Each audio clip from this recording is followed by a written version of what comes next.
Video में बात होगी ईयर वैक्स के हवाले से। अक्सर लोगों की ये शिकायत होती है कान उनका बंद रहने लग गया है, कान के अंदर घंटियां बजने जैसी कैफियत रहती है जिसको हम टिनाइटस कहते हैं। तो इसी हवाले से मज़ीद बात होगी इस वीडियो। ईयर 3 हिस्सों पे मुश्तमिल होता है, external ear, middle ear and internal ear. तो जो एक्सटर्नल ईयर होता है उसमें कुछ बालों की ग्रोथ भी हो रही होती है, हेयर फॉलिकल्स भी होते हैं और साथ ही एक लिक्विड, विशियस सा लिक्विड होता है जिसकी प्रोडक्शन हो रही होती है। इसको हम स्टिकी लिक्विड भी कह सकते हैं, स्टिकी महलूल होता है जिसको हम सीरोमेन कहते हैं। तो सीरोमेन का काम ये होता है कि ये कॉन्टीन्यूसली प्रोड्यूस हो रहा होता है और जितने भी डस्ट पार्टिकल्स होते हैं या इंसेक्ट्स, कुछ ऐसे कंपाउंड जो कान के अंदर पार्टिकल दाखिल होकर कान को नुकसान पहुंचा सकते हैं, तो वो स्टिकी लिक्विड के साथ अटैच हो जाते हैं और वो फर्दर कान के अंदर दाखिल नहीं हो सकते। कान का जो पर्दा होता है मिडल ईयर के हिस्से में वो इस तरह बच जाता है।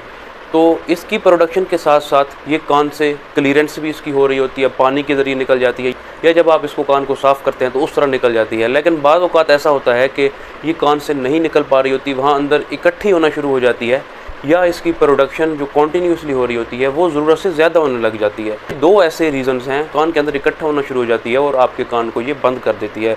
तो उस वक्त आपको कान के अंदर घंटियाँ बजने जैसी कैफियत महसूस होती है, कान का बंद रहना, कान का भारी रहना महसूस होने लग जाता है। ये एक तरफ भी हो सकती है, कान में भी हो सकती है और बाद वक़्त ये आपको दोनों कानों में भी प्रॉब्लम देखने को मिल सकती है। इस कंडीशन में जो मिस्टेक्स करते हैं लोग, कान के अंदर तीलियां मारने लग जाते हैं, ईयर पिक यूज़ करते हैं, तो उसका नुकसान ये हो सकता है कि जब बगैर देखे आप उसको कान के अंदर मारेंगे तो वो आपके मिडल ईयर में जो टिम्पैनिक मेम्ब्रेन होती है जिसको कान का पर्दा कहते हैं उसको नुकसान पहुंच सकता है। वो इसकी वजह से डैमेज हो सकता है और आपकी जो क़ुव्वत समाअत है इससे वो मुतासर हो सकती है। अगर आप ENT, ईयर नोज़ थ्रोट का जो डॉक्टर होते हैं उनसे आप कंसल्ट करें, उनके पास एक स्पेसिफिक इंस्ट्रूमेंट होता है जिसको ओटोस्कोप कहते हैं, उसकी मदद से वो आपके कान के अंदर देखेंगे और ये रूल आउट करेंगे कि प्रॉब्लम कहाँ पे है, ईयर वैक्स की वजह से प्रॉब्लम आ रही है या कोई और रीज़न है इसकी। तो इस तरह वो आपकी ईयर वैक्स टाइमली उसको रूल आउट करके रिमूव करने के हवाले से आपको बेसिक जो इंस्ट्रक्शंस हैं वो दे सकते हैं।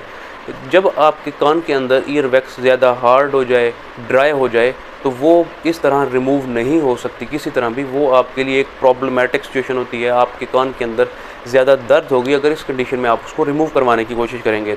तो इस हवाले से कुछ ड्रॉप्स रिकमेंड किए जाते हैं जिनको हम सोडा ग्लिसरीन कहते हैं। कुछ लोग हाइड्रोजन पेरोक्साइड भी यूज़ कर सकते हैं, वो यूज़ करते हैं कुछ लोग, और कुछ लोग जो नेचुरल मिनरल ऑयल्स हैं वो यूज़ करते हैं, मेडिकेटेड ऑलिव ऑयल वो भी यूज़ करते हैं। तो इसका फ़ायदा ये होता है कि ईयर के अंदर जो वैक्स हार्ड हो गई थी वो अब सॉफ्ट हो जाएगी और आप उसको ईज़िली रिमूव आउट करवा सकते हैं। तो डॉक्टर के पास इसके लिए कुछ सक्शन मशीन्स होती हैं। आपके कान में जो वैक्स अब सॉफ्ट फॉर्म में आ चुकी थी तो वो बड़ी आसानी से उन मदद से कान से रिमूव हो जाएगी। इसके अलावा अगर आप वैसे दिन में 5 से 7 मरतबा कान के अंदर 7 कतरे सोडा ग्लिसरीन के डाल रहे हैं और अब आप रात को जब सोएंगे तो उस कान में से आपकी वैक्स ऑटोमेटिकली सॉफ्ट होकर बाहर निकलना शुरू हो जाएगी ड्यू टू ग्रेविटी। जो आपका नीचे वाली साइड पे सोते वक्त कान होगा वहाँ से वो इजीली बाहर रिमूव हो जाती है। लिटिल फिंगर है उसके ऊपर कुछ लपेट के, कॉटन बड लपेट के या कुछ और सर्जिकल गॉज लपेट के आप ईयर के अंदर उसको मारें तो वो आपका जो एक्सटर्नल ईयर है जिसके अंदर अब वैक्स लिक्विड फॉर्म में आके बाहर आ चुकी थी तो वो इससे बड़ी आसानी से आप रिमूव कर सकते हैं। अगर वैक्स ना रिमूव की जाए तो उसकी वजह से आपको ज़्यादा कान बंद रहने की शिकायत मौसूल हो सकती है। इसके अलावा ज़्यादा कान में टिनाइटस, घंटियाँ बजने की कैफियत, और जो तीसरा मेन इशू है वो इसका आपको हेडेक रह सकता है।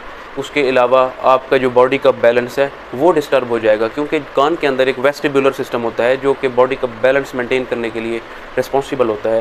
लेकिन जब आपकी ईयर कैनाल बंद होगी, प्लगिंग उसमें हो चुकी होगी, तो वो सिस्टम डिस्टर्ब हो जाता है, वो सिस्टम इसकी वजह से मुतासर होता है और आपको बैलेंसिंग इश्यूज़ देखने को मिल सकते हैं। इसके अलावा अगर ज़्यादा देर तक ईयर वैक्स हार्ड होकर कान के अंदर रहेगी तो वहाँ पे इन्फेक्शन का रिस्क बढ़ जाता है और सम टाइम अल्सरेशन जैसे प्रॉब्लम भी देखने को मिल सकते हैं।